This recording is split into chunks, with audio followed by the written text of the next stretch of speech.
St. Augustine's lecture on the Gospel of John, chapter 1, verse 1 to 5, following. Turn your attention to that word. You can have a word in your heart as it were a design born in your mind, so that your mind brings forth the design, and the design is, so to speak, the offspring of your mind, the child of your heart. For first your heart brings forth a design to construct some fabric, to set up something great on the earth. Already the design is conceived, and the work is not yet finished. You see what you will make, but another does not admire until you have made and constructed the pile and brought that fabric into shape and to completion. Then men regard the admirable fabric and admire the design of the architect. They are astonished of what they see and are pleased with what they do not see. Who is there who can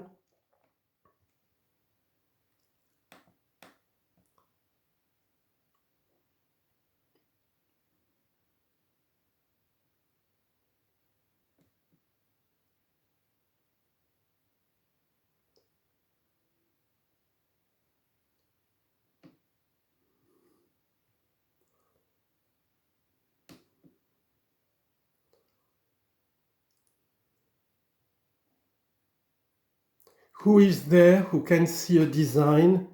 If then on account of some great building a human design receives praise, do you wish to see what the design of God is the Lord Jesus Christ, that is the Word of God? Mark this fabric of the world, view what was made by the Word, and then you will understand what is the nature of the world. Mark these two bodies of the world, the heavens and the earth. Who will unfold in words the beauty of the heavens? Who will unfold in words the fruitfulness of the earth?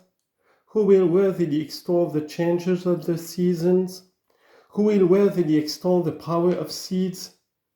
You see what things I do not mention, lest in giving a long list I should perhaps tell of less than you can call up to your own minds. For all these From this fabric then, judge the nature of the word by which it was made, and not it alone. For all these things are seen, because they have to do with the bodily sense. By that word angels also were made, by that word archangels were made, powers, thrones, dominions, principalities. By that word were made all things. Hence, judge what a word this is. Perhaps someone now answers me, whoso conceives this word? Do not then imagine as it were some paltry thing when you hear the word, nor suppose it to be words such as you hear them every day. He spoke such words he uttered, such words you tell me.